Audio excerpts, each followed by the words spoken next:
time to check in with CoinDesk Global Policy and Regulation Managing Editor Nick Day, who is also the editor of CoinDesk's The State of Crypto newsletter.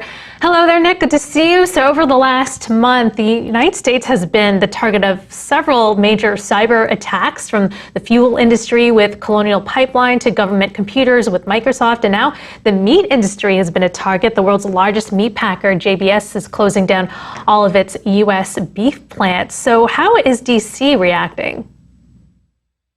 Hey, good morning. D.C. is starting to take a look at this. It's officially too big to ignore.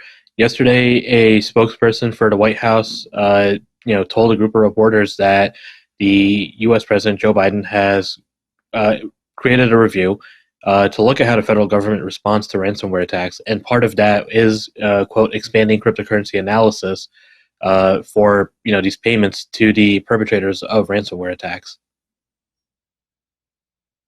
Nick, what does this mean, though? I mean, because we've definitely heard recently a bunch of regulator types talking about, crypto and crime and ransomware. What do you think this signals going forward?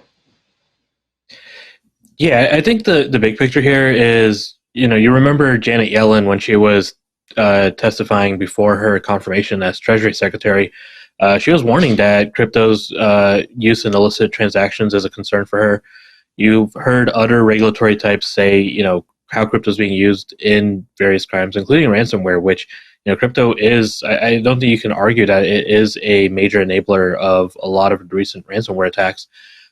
So just the fact that it's now gotten to a point where you have the U.S. president even, paying attention to it, it shows it's, too big to ignore. There has to be some kind of a solution. Either, if it's not industry driven, it will be regulator driven.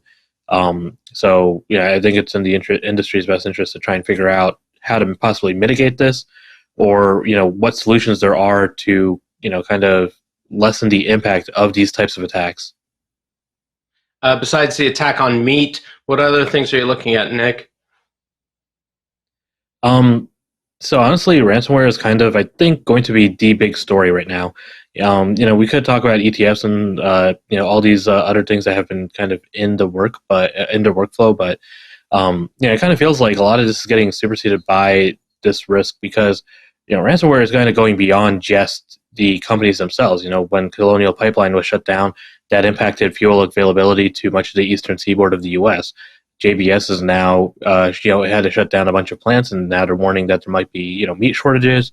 Employees have to take time off because, they literally cannot go to work. So there's a lot of these kind of second order effects that are, I think going to branch this out far wider than, some of the other crypto issues we've been looking at.